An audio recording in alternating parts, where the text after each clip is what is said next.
तो आइए अब हम क्लास को और आगे लेके चलते हैं। और पिछले वीडियो में हमने पढ़ा था कि मिरर कितने प्रकार का होता है। तो दो प्रकार का, प्लेन और स्फेरिकल मिरर। फिर स्फेरिकल मिरर के टाइप पढ़े थे, कॉनकेव और कॉन्वेक्स। तो आइए अब उनके बारे में पूरा फुल डिफिनेशन समझे। कॉनकेव मिरर का मतलब होता है अवतल दर्पण। कॉनकेव मिरर का मतलब क्या होता है? अवतल दर्पण। क्या होता है? कॉनकेव। कॉनकेव मिरर का मतलब होता है अवतल। क्या बोलते हैं? अवतल दर्पण। अब इसके बारे में सुनेंगे कि द स्फेरिकल मिरर, इसका डेफिनेशन क्या है? The spherical mirror whose reflecting surface is curved inward. वो गोलीय दर्पण जिसका रिफ्लेक्टिंग सरफेस क्या हो? अंदर के तरफ कर्व्ड हो। अंदर के तरफ क्या हो? कर्व्ड हो, उसे हम कहते हैं कॉनकेव मिरर। दूसरा होता है convex mirror. Convex mirror means उत्तल दर्पण। तो इसका मतलब क्या होता है? A spherical mirror, a spherical mirror whose reflecting surface is curved outward. वो गोलीय दर्पण जिसका जो परावर्तक पृष्ठ होता है वो बाहर की तरफ उठा हुआ होता है, उसे कहते हैं हम उत्तल दर्पण। तो जरा देखो कैसा होगा, ऐसा। वो स्फेरिकल मिरर जिसका रिफ्लेक्टिंग सरफेस आउटवर्ड में कर्व्ड हो, उसको कहते हैं कॉन्वेक्स मिरर।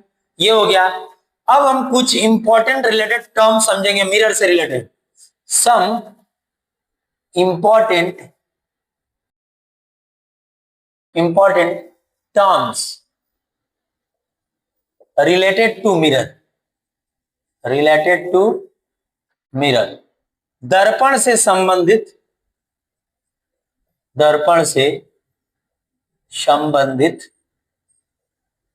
शब्द।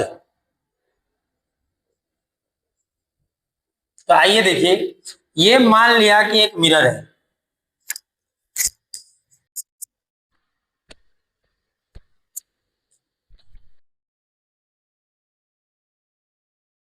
ये मान लिया कि एक मिरर है, सुनाई दे रहा है ना? ये मान लिया कि एक मिरर है, इसके सेंटर से जो जाता है इसको कहते हैं, इस लाइन को कहा जाता है प्रिंसिपल एक्सिस। क्या कहा जाता है? Principal axis. इसको हिंदी में कहते हैं मुख्य अक्ष। क्या कहते हैं? मुख्य अक्ष।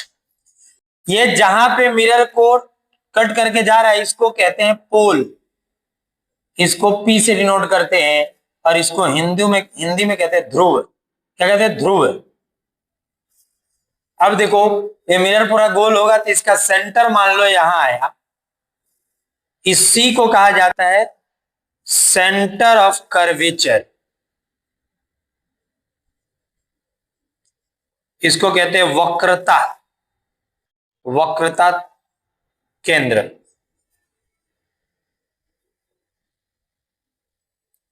वक्रता केंद्र। इसके बीच में होता है एक फोकस। इसको कहते हैं फोकस। फोकस और पोल के बीच के दूरी को क्या कहा जाता है? Focal length. यानी हिंदी में कहते हैं फोकस दूरी, और इसको एफ से डिनोट किया जाता है। सेंटर ऑफ कर्वेचर और पोल के बीच के दूरी को क्या कहा जाता है? रेडियस ऑफ कर्वेचर कहा जाता है। रेडियस ऑफ कर्वेचर यानी वक्रता त्रिज्या, इसको आर से डिनोट किया जाता है। और ये जो द्वारक है ये, इसको कहते हैं अपर्चर। इसको कहते हैं द्वारक। द्वारक कहा जाता है। ये कुछ इंपॉर्टेंट टर्म है, तो ये आप सभी को याद रखना है। और इसी से एक फॉर्मूला बनता है।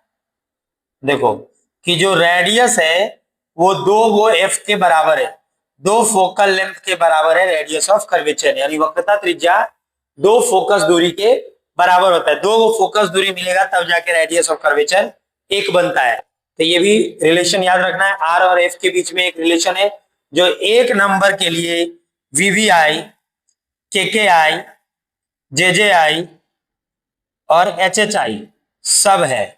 बहुत वेरी वेरी इंपॉर्टेंट, कस के इंपॉर्टेंट, जोर जोर से इंपॉर्टेंट और हंस के इंपॉर्टेंट, हर तरह से इंपॉर्टेंट है ये रिलेक्शन, एक नंबर में आता है।